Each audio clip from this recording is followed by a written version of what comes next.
నమో నారసింహాయ. సింహగిరి శ్రీచందనం ఛానల్కి స్వాగతం. ఆషాఢ పున్నమి వచ్చేసింది. అచంచల భక్తి విశ్వాసాలతో భక్తజనులు 32 కిలోమీటర్ల సింహగిరి ప్రదక్షిణకు సన్నద్ధమవుతున్నారు. ఒకసారి ప్రదక్షిణ చేసి వ్యయ ప్రయాసులు పడిన భక్తులు ఇక చాలులే అనుకుంటారని అనుకుంటే పొరపాటే.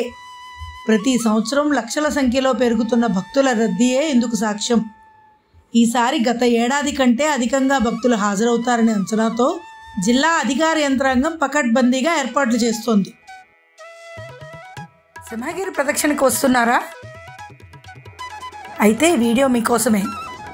అసలు గిరి ప్రదక్షిణ ఎందుకు చేయాలి? గిరి ప్రదక్షిణ చేసిన వారికి ఎటువంటి ఫలితం లభిస్తుంది? సింహాచలం ఆలయంలో గిరి ప్రదక్షిణకి ఎందుకంత ప్రాముఖ్యత?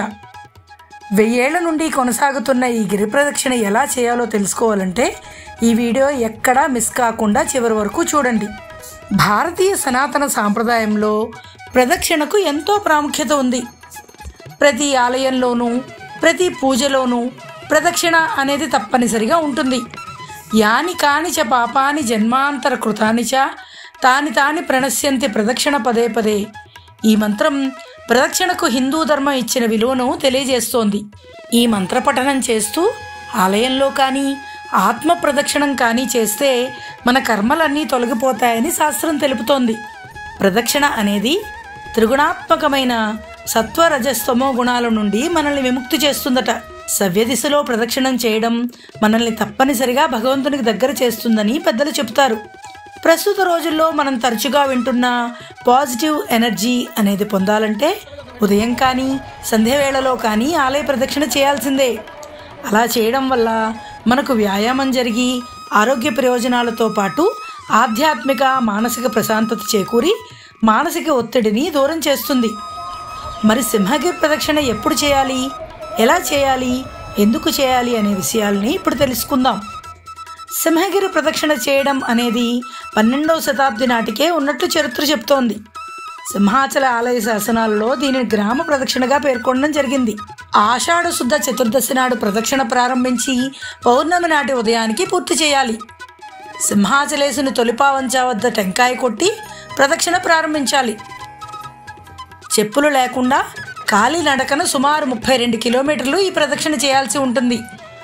భక్తులు చతుర్దశి నాటి ఉదయం నుండే ప్రదక్షిణ ప్రారంభించి సాయంత్రానికే పూర్తి చేయడం కూడా జరుగుతోంది. ఒకనాడు సాదాసీదాగా వందల సంఖ్యలో భక్తులు మాత్రమే పాల్గొనే ఈ ప్రదక్షిణ గత 2-3 దశాబ్దాలుగా మరింత ప్రాచుర్యాన్ని పొందింది. అలా వేలు లక్షలకు చేరింది. బీఆర్టీఎస్ రహదారి విస్తరణ కూడా మరింత వీలు కల్పించింది. దారి పొడవునా భక్తుల సౌకర్యాల కల్పనకు దేవస్థానంతో పాటు స్వచ్ఛంద సంస్థలు కూడా ముందుకు రావడంతో ఈ సంఖ్య ఇంకా పెరుగుతోంది. ఇక సింహగిరి ప్రదక్షిణ చేస్తే లభించే ఫలితం ఏంటో ఇప్పుడు తెలుసుకుందాం. సింహాద్రి అప్పన్నగా భక్తులు ముద్దుగా పిలుచుకునే వరాహ నారసింహుడు అత్యంత మహిమాన్వితమైన స్వామి. కోరిన కోరికలు తీర్చే కొంగు బంగారం. ఆర్తిగా ప్రార్థిస్తే వెన్నుదన్నుగా నిలిచే జగద్రక్షకుడైన ఈ స్వామిలోని వరాహ అవతారం శ్వేతవరాహం.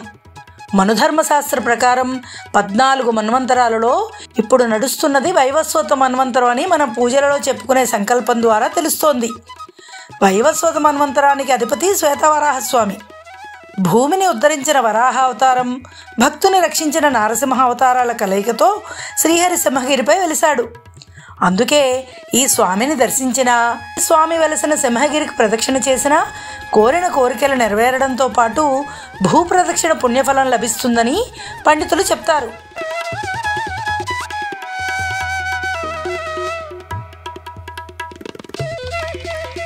ఓం నమో నారసింహాయ.